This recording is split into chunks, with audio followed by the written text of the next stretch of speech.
మేషరాశి వారికి ఈ యొక్క పక్షంలో అంటే జూన్ 16వ తేదీ నుంచి జూన్ ఎండింగ్ వరకు 30వ తేదీ వరకు ఉన్నటువంటి గ్రహస్థితి ఏ విధంగా ఉంది, మరియు ఈ మేషం వారికి ముందుగా గ్రహస్థితి కనుక చూసుకున్నట్లయితే లగ్నంలో కుజుడు 21వ తేదీ వరకు ఉంటాడు. దాని తర్వాత 2లోకి మారుతాడు.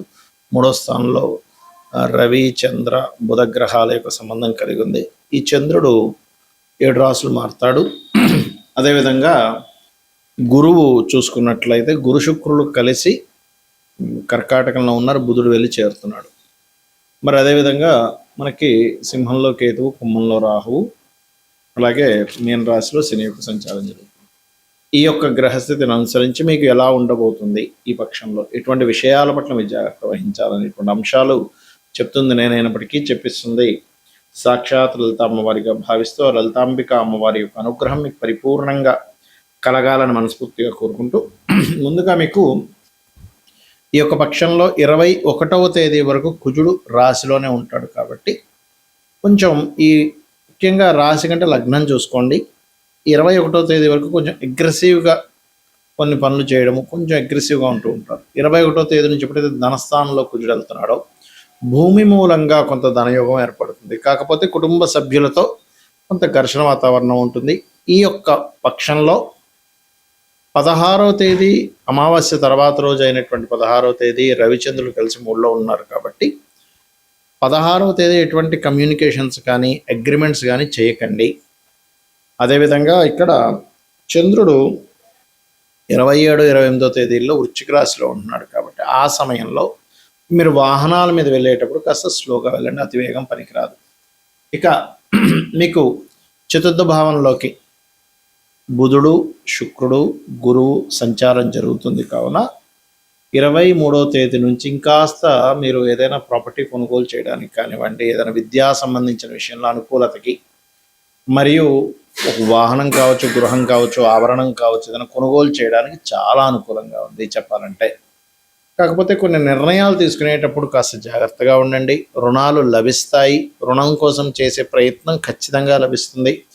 బంధువర్గంలోని మీకు ఈ 23వ తేదీ నుంచి ఎప్పుడైతే బుధుడు 4వ భావంలో శుక్రుడితో వెళ్ళి కలుస్తున్నాడో బంధువర్గంలో వారితో దూరంలో ఉండేటువంటి బంధువర్గం వారితో మీకు వివాహ సంబంధాలు కుదరడానికి కూడా ఈ చతుర్థ భావంలో ఉండేటువంటి గ్రహాల యొక్క స్థితిగతులు కనబడుతున్నాయి.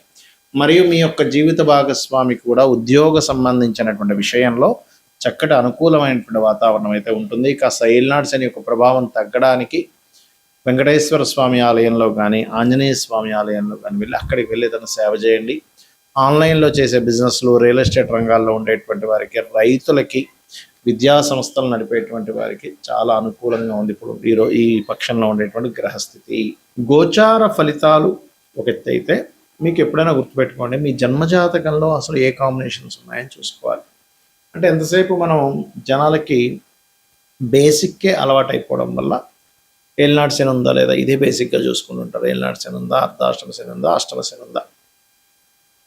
రెండవది ఏమిటి అంటే వీటితో పాటు కాలసర్పయోగం ఏమైనా ఉందా, సర్పదోషాలు ఏమైనా ఉన్నాయా, మాతృదోషాలు ఉన్నాయా, పితృదోషాలు ఉన్నాయి, ఇవి చూసుకుంటారు. ఇవి నేను తప్పు అనట్లేదు. కానీ ఏలినాడు శని అనేటువంటిది ఏంటంటే మనకి ఇప్పుడు ఏ రాశుల వారికి నడుస్తుంది చూసుకుంటే కుంభము, మీనము, మేషం వారికి ఏలినాడు శని, సింహం వారికి అష్టమ శని, ధనస్సు వారికి అర్ధాష్టమ శని. శని ఎప్పుడు కూడా ఏం చేస్తాడు అంటే మీకు ఒకటే గుర్తుపెట్టుకోండి, మీకు శని అనేటువంటిది కొంత ఆలస్యం అవుతున్న కొత్త విషయాలు నేర్పిస్తాడు, ఒక శ్రమనిస్తాడు. ఇప్పుడు ఎలా అయితే ఒక రాజు తను రాజ్యాన్ని వెళ్ళాలంటే ముందు యుద్ధం చేయాలి, యుద్ధం చేస్తేనే రాజ్యం వస్తుంది.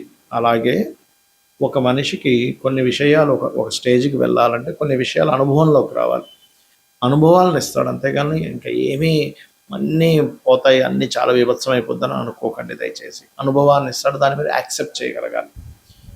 అదేవిధంగా కాలసర్ప దోషం అనేటువంటి జన్మజాతకానికి అప్లై చేయకూడదని శాస్త్రంలో ఉంది, కాలానికి సంబంధించిన విషయంలో. ఎందుకంటే నేను గతంలో చాలాసార్లు చెప్పాను, 170, 180 మంది ప్రెసిడెంట్లకు ఉంది కాలసర్ప దోషం, మెగాస్టార్ చిరంజీవికి ఉంది, చాలామందికి ఉందని చెప్పాను, పెద్ద పెద్ద వాళ్ళకి, మల్టీమిలియనర్కి.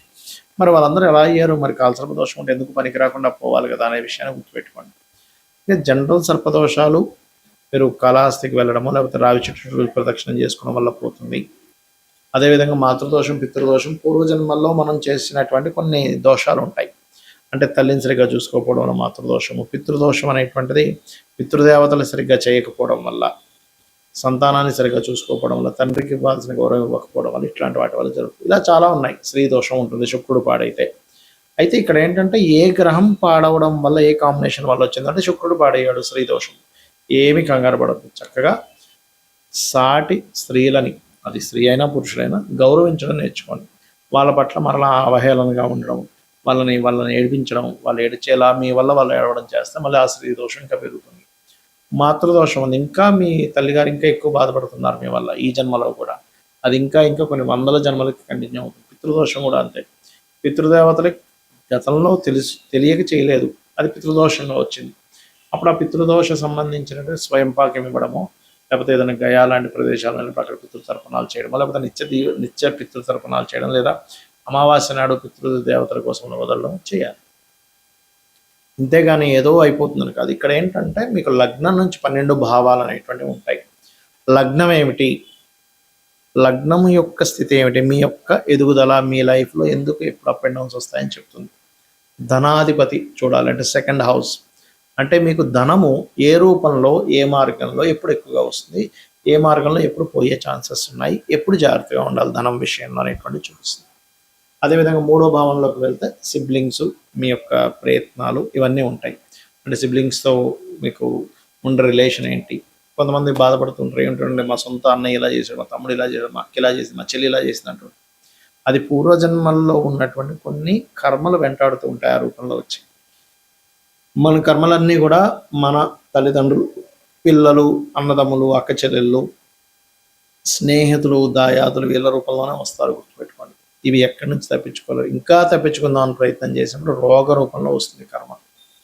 కాబట్టి మీ విద్యా విషయం, ప్రాపర్టీ విషయం 4వ భావంలోని, సంతాన అభివృద్ధి, సంతానం గురించి విషయాలన్నీ 5వ భావంలోని, రుణ రోగ శత్రు భావాలన్నీ 6వ భావంలోని, జీవిత భాగస్వామి ఎప్పుడు వస్తుంది, అసలు ఎప్పుడు వివాహం చేసుకోవాలి, ఎలాంటి ప్రయత్నం చేస్తే మీకు అవుతుంది, అసలు ఎందుకు ఇంత లేట్ అవ్వడానికి కారణాలు ఏంటి అనేటువంటివి, ఏం చేస్తే మీకు వివాహం అవుతుంది 7వ భావంలోని, ఆకస్మిక సంఘటనలు, ఆయుష్ అంతా 8వ భావంలోని, తండ్రి, గురువులు, దేవతా క్షేత్రాలని భాగ్యభావంలోని, మీరు చేసే ఉద్యోగాలు దశమంలోని, మీరు చేసేటువంటి వ్యాపారాల లాభస్థానంలో, మీరు ఎప్పుడు ఇన్వెస్ట్మెంట్ చేయాలి, ఎప్పుడు పెట్టకూడదు, అసలు మీ పేరు మీద ఇన్వెస్ట్మెంట్ చేయొచ్చా చేయకూడదు అనేటువంటిది 12వ భావంలో ఉంటుంది. ఇలా 12 హౌసెస్ ఉంటాయి ఆస్ట్రాలజీలో. ఈ 12 భావాల్లో ఏ గ్రహం ఉంది, ఆ గ్రహ అధిపతి పరిస్థితి ఏమిటి, పిఏసి అంటారు, అంటే ప్లేస్మెంట్, ఆస్పెక్ట్ అండ్ కంజంక్షన్.